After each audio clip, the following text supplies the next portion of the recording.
দেখুন লোভ মানুষকে কোথায় নিয়ে যায়। হরি বল হরি বল। ব্রাহ্মণের ছেলে যে কাজটা ব্রাহ্মণের করার কথা নয় সে কাজটা ব্রাহ্মণের ছেলে করছে। এবার কলিযুগে দেখুন করছে না? যে কাজগুলো ব্রাহ্মণদের নয় সেগুলো ব্রাহ্মণরা করছে। দুঃখ কোথায় জানেন? কদিন আগে একটা জায়গায় গানে যেতে যেতে গাড়ি থেকে নেমে দোকানদারকে দুটো কথা শোনালাম। খারাপ ভাবুক আর ভালো ভাবুক কিছু আসে যায়নি। লিখেছে শ্রীকৃষ্ণ সুহাউস। বাবু কত বড় বুকের পাটা, ভগবানের নামে জুতোর দোকান, কত বড় অন্যায়। ধূপের প্যাকেটে কৃষ্ণের ছবি, ধূপের প্যাকেটে গোবিন্দের ছবি, ধূপের প্যাকেটে মহাপ্রভুর ছবি, কত বড় অন্যায় জানেন? যেখানে সেখানে পড়ে থাকছে, সেখানে কেউ প্রস্রাব করছে, কেউ থুতু ফেলছে, কত বড় অপরাধ। এখনো বাংলার মানুষ সচেতন নয়। নিজের ধর্মকে পয়সার নজরে, পয়সার জন্য নিজেই বিক্রি করে দিচ্ছে। হ্যাঁ, কষ্ট এইগুলোই লাগে। তবে লোকটা স্বীকার করলো, বাবা আমি কাল থেকে বোর্ড চেঞ্জ করব। আপনি যখন বলছেন অবশ্যই, এ কি ভুল করছেন আপনি? শ্রীকৃষ্ণের সুহাউস আর নাম পেলেন না আপনি? পাদুকালয়, পাদুকা ভবন, অন্য কোনো নাম দিন, সমাজটা তো শেষ করে দেবেন আপনারা। ভক্তমন্ডলী, ভক্তিমতী মায়েরা এখনো প্রতিবাদ করুন যেখানেই দেখবেন। আজকে হিন্দু ধর্মটা সব ধর্মের পিছনে পড়ে যাচ্ছে শুধু নিজেদের দোষে। আপনাকে যদি মারধর করে রাস্তায়, আপনার পাশ বাড়ির লোক মুখটা আড়াল করে নিয়ে বাড়ি চলে যাবে, কোনো প্রতিবাদ নেই। কিন্তু অন্য ধর্মের একটা ছেলের গায়ে হাত দিন দেখে গোটা গ্রামের লোক ঝেঁটি চলে আসে। কোথায় একতা? ভক্তমন্ডলী, ভক্তিমতী মায়েরা গভীর রাত্রিতে, আজকে রাত্রিতে যাবে অশ্বত্থামা ঠিক করলো। কি করতে? পঞ্চপাণ্ডবের 5টা মুন্ডু যদি কেটে এনে তুমি আমাকে দেখাতে পারো, আমার সর্বস্ব তোমাকে দিয়ে দেবো। কে বলছে? দুর্যোধন। বাহ, ধর্মের কল বাতাসে নড়ে। যখন হ্রদের তীরে দুর্যোধন বলছে অশ্বত্থামাকে, সেই সময় কৃষ্ণ হরি বল হরি বল তার পিছনের রাস্তা দিয়ে হেঁটে যাচ্ছে, কান পেতে শুনছে কথাটা। বাহ, সুন্দর। ওইখান থেকেই কৃষ্ণ অভিনয় শুরু করে দিয়েছে। কি অভিনয় শুরু করলো? মাথাটা ধরেই রথের ওপর বসে পড়লো। অর্জুন বললে, সখা তোমার কি হলো? তুমি অমন করছো কেন? মাথায় কিছু হলো? কিচ্ছু হয়নি, ফাঁকা জায়গায় যেতে হবে আজকে রাত্রে। হ্যাঁ, হস্তিনাপুর থেকে ফাঁকা জায়গায় চলো, নদীর ধারে, না হলে মাথার যন্ত্রণা সারবে না। কে কে যাবে? 7 জন, পঞ্চপাণ্ডব, দ্রৌপদী আর সাত্যকী। সবাই উঠলো রথে, একজন যাবে না। সে কে? দ্রৌপদী। কৃষ্ণ, আমার 5টা বাচ্চার অন্নশিবিরে ঘুমাচ্ছে, আমি যাব না, তুমি এদেরকে নিয়ে যাও, এদেরকে ঘুরি নিয়ে এসো আস্তে। কৃষ্ণ বললে, যাবে না কেন? আমি তো মা, 5টা ছেলেকে ছেড়ে চলে যাব কেন? ওরা কি একবারে বাচ্চা, দুধের শিশু? ওরা কি কিছু বোঝে না? বুঝলেও কৃষ্ণ, আমি যাব না, তুমি আমার ওপর ভরসা রাখো, চলো। কে দেখবে এদেরকে? আমি ব্যবস্থা করে দিচ্ছি। দেবাদিদেব মহেশ্বরকে ডাকলেন। কি করতে হবে প্রভু? ত্রিশূল নিয়ে সারাক্ষণ এই গেটে পাহারা দেবে, একটা মাছি পর্যন্ত না ভেতরে যায়। ভোলানাথ দাঁড়িয়ে আছে, চেহারাটা তো বিশাল। কৃষ্ণ সবাইকে নিয়ে চলে গেলেন। ভক্তমন্ডলী, ভক্তিমতী মায়েরা, গভীর রাত্রিতে অশ্বত্থামা এসেছে। কে? আমি বলে তোমার প্রিয় ভক্ত অশ্বত্থামা। অশ্বত্থামা? এত রাতে? বাবা তুমি এখানে কেন? আরে আমি দায়িত্বে আছি, পাহারা দিচ্ছি।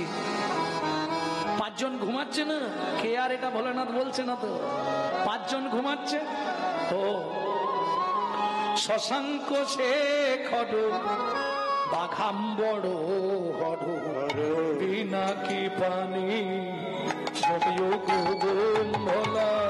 শশাঙ্ক শেখর বাঘাম্বর হর পিনাকি পানি জয় ভোলা। বিভূতি ভূষণ শঙ্করী ভূষণ রজত ভূষণ গলে হারের মালা। বিভূতি ভূষণ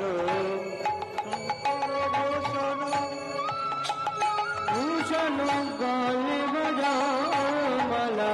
শশাঙ্ক শেখর বাঘাম্বর পিনাকি পানি জয় ভোলা। জয় শশাঙ্ক শেখর বাঘাম্বর হর পিনাকি পানি জয় ভোলা।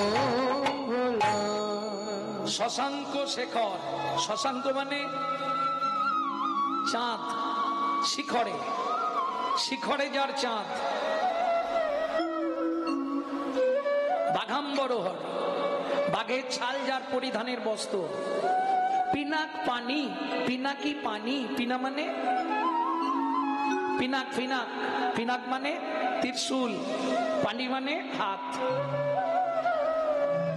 বুঝে নেওয়া গেল। বিভূতি ভূষণ রজত ভূষণ, ওই ছাই মেখে থাকে না, গলে হাড়ের মালা, কে? শিব। একদম মহা খুশি অশ্বত্থামা, তুই এই গান শিখলি কোথায়? অপূর্ব গেয়েছিস, অপূর্ব। আয় দুজনে বসি, তুই আর একটা গান ধর আর আমি একটু টান দিয়ে নি। শিব তো হরি বল, শিব একদম দম দিয়ে গেজা খেয়েছে আর অশ্বত্থামা গান গেয়েই যাচ্ছে। কি চাস তুই আমার কাছে বল? বলে বাবা আমাকে একটা তরবারি দাও। ত্রিশূল তো নিয়ে যা, তরবারি কোথায় পাবো? বলে বাবা তুমি সব পারবে, একটা তরবারি দাও। কি করবি? দরকার আছে, যাব এক জায়গায়। শিব তো বোঝেন, দিয়ে দিয়েছে তরবারি। হ্যাঁ, অশ্বত্থামা টুক করে রণ শিবিরের ভেতর ঢুকে গিয়ে কোমরের গামছাটা খুলেছে।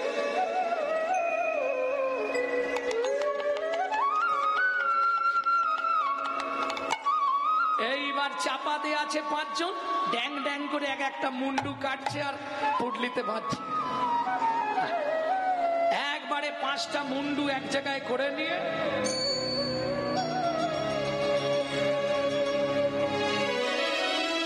মাথায় করে নিয়েছে। ব্রাহ্মণের ছেলে কি মহাপাপী দেখো, গোটা গা দিয়ে রক্ত ছচ্ছর করে বইছে, পাঁচটা মুন্ডু কেটে দিয়েছে, নিয়ে যাচ্ছে। অশ্বত্থামা মনের সুখে যাচ্ছে, কোনো চিন্তা নেই। শিব তো এদিকে ভোম হয়ে বসে আছে। হরি বল হরি বল হরি বল। ভক্তমন্ডলী, ভক্তিমতী মায়েরা, এইবার চলুন। অশ্বত্থামা চিৎকার শুরু করেছে, দুর্যোধন তোমার ইচ্ছা পূর্ণ হয়ে গেল। এই দেখো পাঁচটা মুন্ডু কেটে নিয়ে চলে। বললাম না আমি যা মুখে বলি তাই করি, মরেও রেহাই নেই। একটা করে মুন্ডু বার করছে কে? দুর্যোধন। আর পাথরের ওপর থেতো করছে কাটা মুন্ডুগুলোকে। কিরে তোদের কৃষ্ণ কোথায়? তোরা বাঁচবি ভেবেছিলি? দাঁড়া, তোদের কৃষ্ণ তোদেরকে বাঁচাতে পারলো? পাথরে মারছে কাটা মুন্ডুগুলোকে, একবারে ছিরকুটে যাচ্ছে আস্তে। 3 নম্বর মুন্ডুটা তুলেই অশ্বত্থামা চক্ষু চড়ক গাছ। কার মুন্ডু? এ তো ভীমের ছেলে। ভীম তো নয়। অশ্বত্থামা এ তুমি কি করেছো? তোমাকে পঞ্চপাণ্ডবকে মারতে বলেছিলাম, তুমি আমার বংশই শেষ করে দিলে। সর্বনাশ! এ কোথায় পঞ্চপাণ্ডব? তুমি তো দ্রৌপদীর 5টা ছেলের মুন্ডু কেটে দিয়েছো।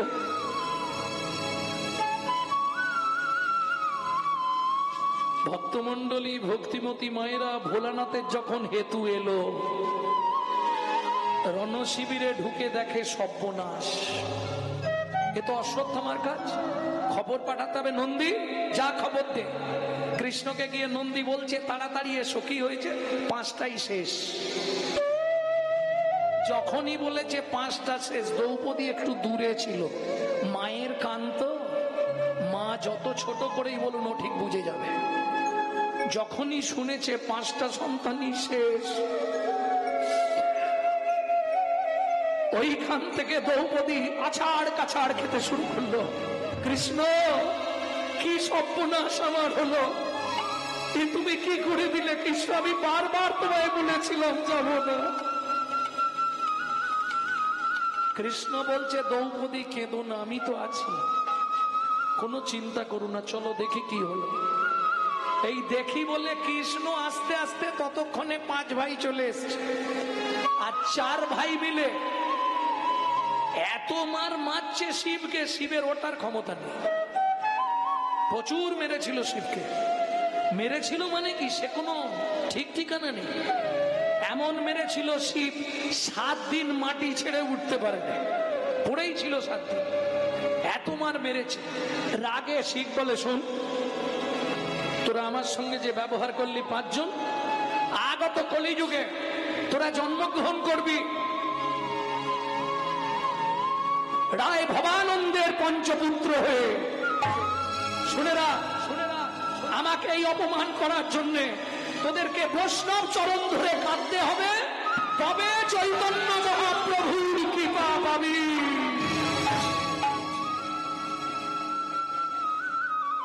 পদে আছে না, পঞ্চপুত্র সঙ্গে ভজে নিতাই গৌর হরি বল। ভক্তমন্ডলী, ভক্তিমতী মায়েরা, এইবার চলুন। অর্জুন বলছে কৃষ্ণা দ্রৌপদীকে, কৃষ্ণা তুমি কেঁদো না, এই তোমার পা ছুঁয়ে আমি মাটি ছুঁয়ে প্রতিজ্ঞা করলাম, কৃষ্ণের পা ছুঁয়ে বলে যাচ্ছি, কৃষ্ণ যদি নাও যায়, এই মুহূর্তে তোমার সন্তানদের হত্যাকারীকে মারতে মারতে তোমার চরণে এনে যদি না ফেলতে পারি, আমি তৃতীয় পাণ্ডব অর্জুন নই। কৃষ্ণ বললে দাঁড়াও, ওইভাবে যেও না, আমি রথটা চালিয়ে নিয়ে যাই। কৃষ্ণ রথ চালাচ্ছে, অর্জুন আসছে, দূর থেকে দেখে ফেলেছে অশ্বত্থামা, ছুটতে শুরু করলো। কোথায় পালাবে? হরিবোল হরিবোল। বহু দূর থেকে অর্জুন রথের ওপর থেকে ঝাঁপ দিয়ে পড়লো, অশ্বত্থামাকে ধরলো। জাপ পেটা করেছে, জাপ পেটা। দড়ি দিয়ে অশ্বত্থামাকে বেঁধে নিয়ে এসে দ্রৌপদীর সামনে ফেলে দিয়েছে।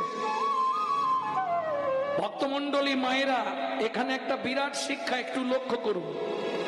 দড়ি দিয়ে বেঁধে অশ্বত্থামাকে ধরে এনে ফেলে দিয়েছে কোথায়? দ্রৌপদীর সম্মুখে।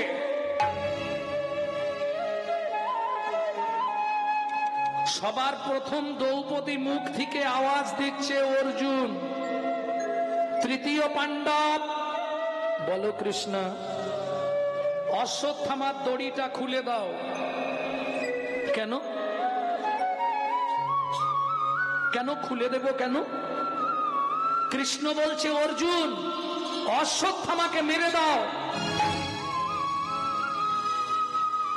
আর দ্রৌপদী বলছে, অশ্বত্থামার দড়িটা খুলে দাও। ভক্তমন্ডলী, ভক্তিমতী মায়েরা, কি বিচার হবে ভাবুন। এবার খুব দ্বন্দ্ব বেঁধে যাবে। এবার একটা কথা শুনিয়ে রাখি, ভজনের অনুকূল আর ভজনের প্রতিকূল। কেমন? যেটা ভজনের অনুকূল না হবে তার কথা ত্যাগ করা যায়, সে গুরুদেব হোক আর ভগবান হোক। যদি বলে, যেমন জানেন তো এখনকার গুরুদেবরা বাড়িতে এলে গুছিয়ে রান্না টান্না হয়, গঙ্গা ফল টল করে। গুরুদেব বলছে, বাবা চিন্তা নেই, বিধান আছে, মাছ খাবার শাস্ত্রে বিধান আছে, কোনো চিন্তা নেই, ওটা একটু শুদ্ধ করে নিলেই হবে।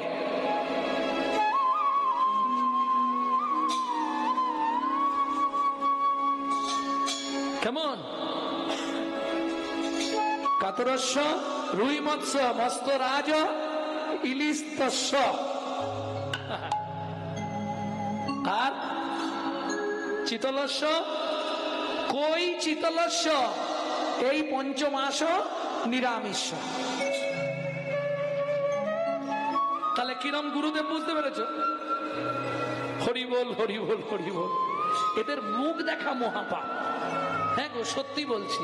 কিন্তু যদি ভজনের অনুকূল হয়, সে ভজনের প্রতিকূল যদি হয়ে যায়, গুরু বাক্য হলেও লঙ্ঘন করে দাও। ভগবানের বাক্য লঙ্ঘন করে এক্ষুনি দ্রৌপদী দেখিয়ে দিল জগৎকে, দেখো ভগবানের কথাও শুনবো না, সেটা যদি ভজনের অনুকূল না হয়। কেমন? ভজনের প্রতিকূল হলে শুনবো কি? গুরুদেব বলছে, আরে একাদশীর দিনে সন্দেশ খা, কিছু হবে না, আমি প্রসাদ করে দিচ্ছি, খাবো? ও গুরুদেব মাথায় থাক, আমার ব্রত আমি নষ্ট করব? কোনোদিন নয়। চলুন ওটাই প্রমাণ হবে এক্ষুনি। কৃষ্ণ বলছে অর্জুন অশ্বত্থামাকে মেরে ফেলো, দ্রৌপদী বলছে অর্জুন কোনোভাবেই অশ্বত্থামার গায়ে আঘাত করো না। কেন? গুরুদেবের অঙ্গে আঘাত করলে তার 7 জনমের ভজন নষ্ট হয়ে যায়।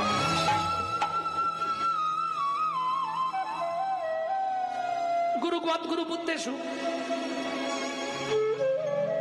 অশ্বত্থামা বাবা দ্রোণাচার্য আমাদের গুরুকুলের গুরু, তাহলে গুরুর পুত্র তো গুরু। কোনো কথা নেই অর্জুন, তুমি দ্রৌপদীর কথা শোনোনি? ওর বাচ্চাগুলো মারা গেছে তো ওর মাথাটা একটু খারাপ হয়েছে, তুমি অশ্বত্থামাকে মারো। অর্জুন তুলেছে এবার তীর, আর কোনো কথা হবে না। কৃষ্ণের বাক্য অর্জুন শুনবেই, অর্জুন তীরটা তুলে মারতে যাবে, দ্রৌপদী এসে সামনে দাঁড়িয়ে গেল অশ্বত্থামা। কি হলো? তীর নামালে কেন? মারো। কৃষ্ণ তুমি সরে যাও। সরবো না। কৃষ্ণ তোমাকে হাত জোড় করে 2টো প্রশ্ন করব, তুমি যদি উত্তর দিতে পারো তাহলে আমি এখান থেকে চলে যাব। কে বলছে? দ্রৌপদী। কি কি 2টো প্রশ্ন? প্রথম বলবো, আমার তো 5টা ছেলে মরে গেল, আমার জন্য পঞ্চ পাণ্ডব আছে, কিন্তু অশ্বত্থামার মা দ্রোণাচার্যের স্ত্রী কীর্তি দেবী এখনো বেঁচে আছে, তার কিন্তু ওই একটা অশ্বত্থামা ছাড়া আর কেউ নেই। কৃষ্ণ অশ্বত্থামাকে মারো, তাতে আমার দুঃখ নেই, কিন্তু তুমি আমার 5টা সন্তানকে ফিরিয়ে দিতে পারবে তো? যদি আমার 5টা সন্তানকে তুমি ফিরিয়ে দিতে পারো তাহলে অশ্বত্থামাকে মৃত্যুদণ্ড দাও, না হলে আমার 5টা গেল, আবার একটা মায়ের একটা যাবে। এটা কি ঠিক? কৃষ্ণ স্তম্ভিত ভগবান শ্রীকৃষ্ণ অবনত মস্তকে দাঁড়িয়ে পড়েছে। অর্জুনকে ইশারা করছে কৃষ্ণ, দ্রৌপদী যা বলুক তুমি মেরে দাও। কৃষ্ণ আমার দ্বিতীয় কথাটা শুনে আদেশ দিও, মারবে কি মারবে না। তুমি বলেছিলে ব্রাহ্মণ বদাগত নহে, ব্রাহ্মণের অঙ্গে আঘাত করার অধিকার কারো নাই। অশ্বত্থামা ব্রাহ্মণের ছেলে, তাকে মারলে মহাপাপ হবে, গুরু বদের ভাগী হবে, গুরু হত্যার পাপ লাগবে। অতএব কৃষ্ণ তুমি অর্জুনকে দিয়ে দয়া করে এই পাপ আর করিও না।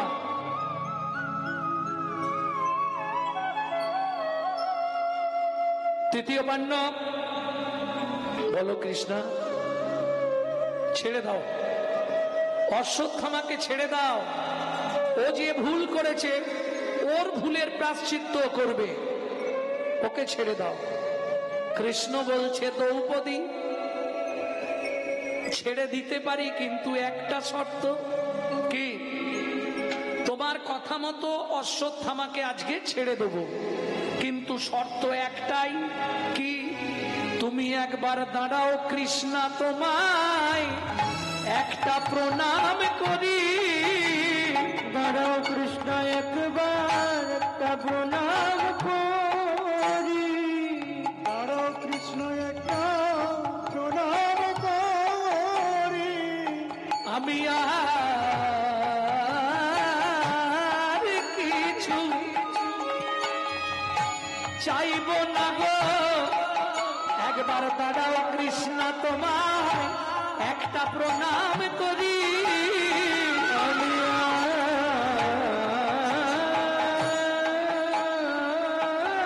আর কিছু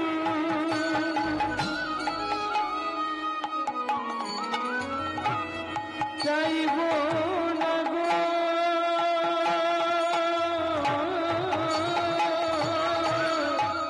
দাঁড়াও কৃষ্ণ একটা প্রণাম করি। তুমি জ্ঞানে রাখি খুলে দিলে উচিত শিক্ষা শিখাইলে, জ্ঞানে রাখি খুলে দিলে আমায় উচিত শিক্ষা শিখাইলে, জ্ঞানে রাখি খুলে দিলে উচিত শিক্ষা শিখাইলে, জ্ঞানে রাখি খুলে দিলে আমি আর কিছু চাইব না হরি। রাখি খুলে দিলে আর কিছু চাইব না গো।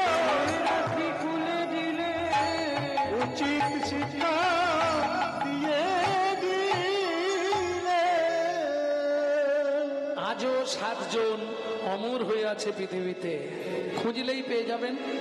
এখন ওই 7 জনের এই একটা করে বলতে গেলে তাহলে আর লীলা শোনা হবে না। ভক্তমণ্ডলী, ভক্তিমতী মায়েরা, তাহলে চলুন শিবাসঙ্গনে মহাপ্রভু হরি সংকীর্তন শুরু করলাম। কিভাবে গাইছে সবাই মিলে? হরি হরয়ে নম, কৃষ্ণ যাদবায় নম। হরে কৃষ্ণ যাদবায় নম। পরের লাইনটা আপনারা গান।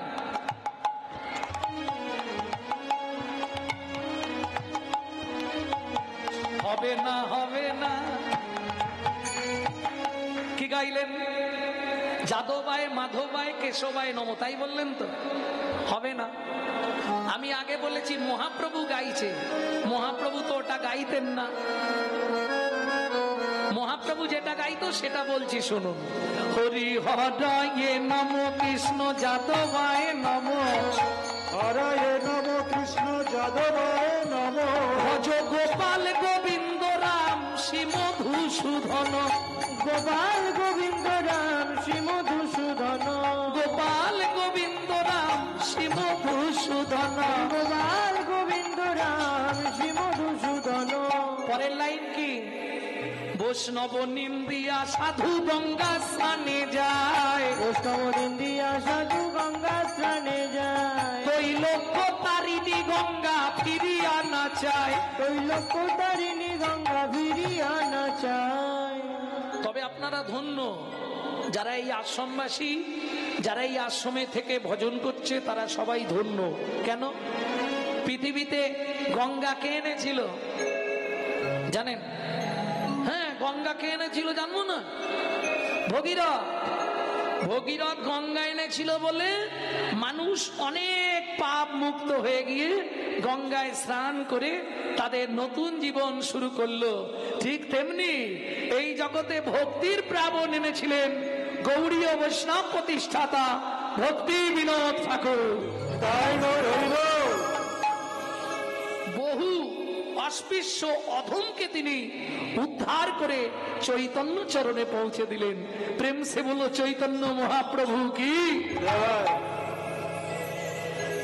এই নাচতে নাচতেই মহাপ্রভু থমকে দাঁড়িয়ে পড়লেন। যখনই থমকে দাঁড়িয়ে পড়লেন, নিত্যানন্দ ছুটে গিয়ে ধরে ফেলেছে। কিছু একটা হয়েছে, নিশ্চয়ই কিছু হয়েছে। প্রভু তোমার কি হলো? তুমি নাচতে নাচতে দাঁড়িয়ে পড়লে কেন? মহাপ্রভু বললে, দাদা আমাকে যেতে হবে। কোথায় যাবে তুমি?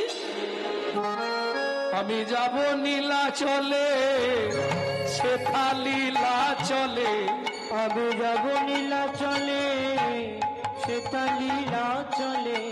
এই ভাবি মনে মনে গো, বড় বাসনা জেগেছে মনে গো, বড় বাসনা জেগেছে মনে গো, বড় বাসনা জেগেছে মনে।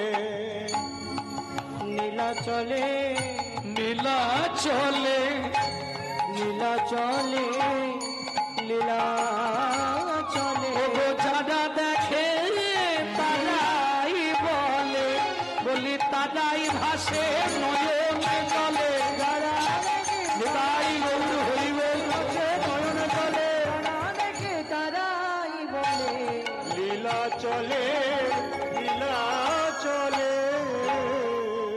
ভক্তমণ্ডলী, ভক্তিমতী মায়েরা, মহাপ্রভু নিত্যানন্দ সঙ্গে নীলাচল যাত্রা করবে। সেই ফাঁকে বলি, আপনাদের তিল তিল কিবাবাড়ি বর্ষণে আজকের এই আশ্রম, এই হরিবাসর, এই মন্দির চলছে। আমার মন্দিরের আশ্রমবাসী মায়েরা সবাই আপনাদের কাছে ভিক্ষা পাত্র নিয়ে যাচ্ছে। সবাই কৃপা করে দান করবেন, যাতে পরবর্তী দিনগুলিতে আরো আরো আরো সুন্দর হয়ে উঠুক এই আশ্রম। নিতাই গৌর হরি বল।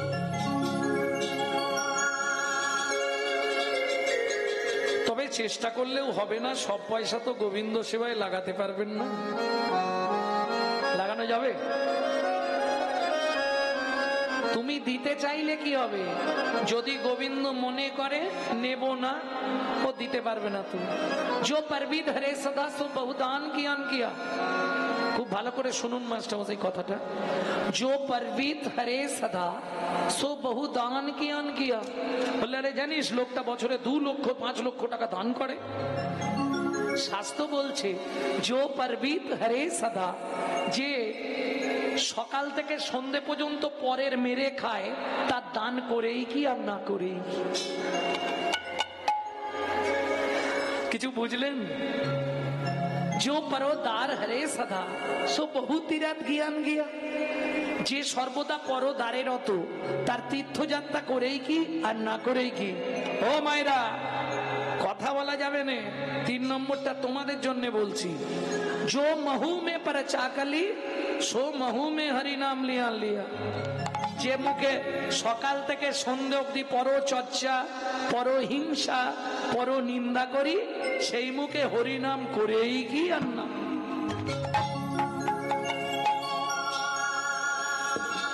বোঝা গেল? নিতাই গৌর হরি বল। তাহলে এবার চলুন, নিত্যানন্দ সঙ্গে মহাপ্রভু নবদ্বীপের রাস্তায় শুধু পাটা রেখেছে। চিৎকার করে ঘরের ভেতর কেঁদে উঠল কে? শিবাসের স্ত্রী মালিনী দেবী। শিবাস ছুটে গেছে। ও বুঝেছি, প্রভু চলে যাচ্ছে বলে তোমার কষ্ট হচ্ছে না। তাহলে কাঁদছো কেন? এমনি কাঁদছি। শোনো, আমি তোমার স্ত্রী, আমি তোমার অর্ধাঙ্গিনী।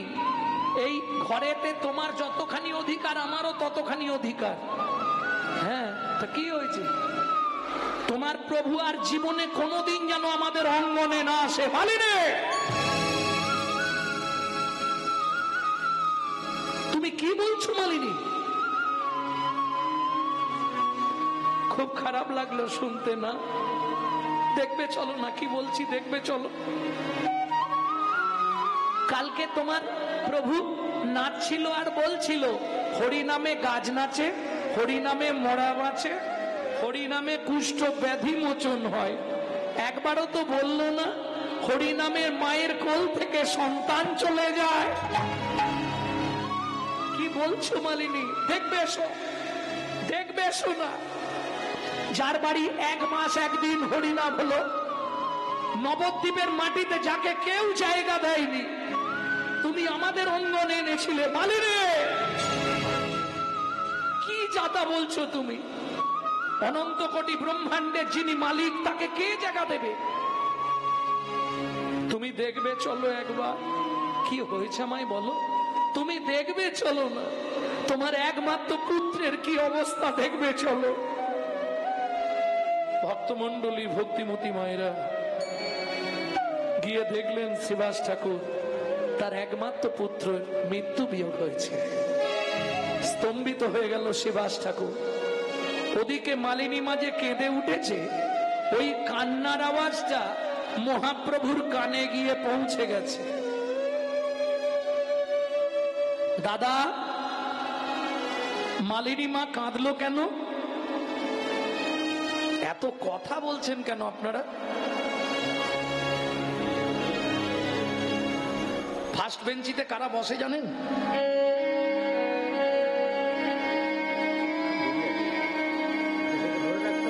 ভক্তমন্ডলী, ভক্তিমতী মায়েরা। মহাপ্রভু বলছে, দাদা মালিনী মা কাঁদলো বলে মনে হলো, তুমি একটু দাঁড়াও তো, আমি আসছি। এই বলে মহাপ্রভু শিবাসঙ্গনের চৌকাটে এসে দাঁড়িয়ে শুধু একটা হাঁক দিয়েছে, মালিনী মা, ও মালিনী মা, কি হয়েছে গো, কাঁদছো কেন? মালিনী মা আর দেরি করেনি। মালিনী মা ওই ঘরের ভেতর থেকে গোপালের মৃত দেহটা কোলে করে নিয়ে গিয়ে মহাপ্রভু চরণের ওপর ছুঁড়ে ফেলে দিয়ে আছাড় খেয়ে পড়ল মহাপ্রভু চরণে। বলতে পারো কি অন্যায় আমি করেছিলাম? যার বাড়িতে 1 মাস 1 দিন হরিনাম হলো, কাল তো তুমি বলছিলে হরিনামে গাছ নাচে, হরিনামে মোড়া বাঁচে, হরিনামে কুষ্ঠ ব্যাধি মোচন হয়। কই একটা সত্যি কথা তো বললে না?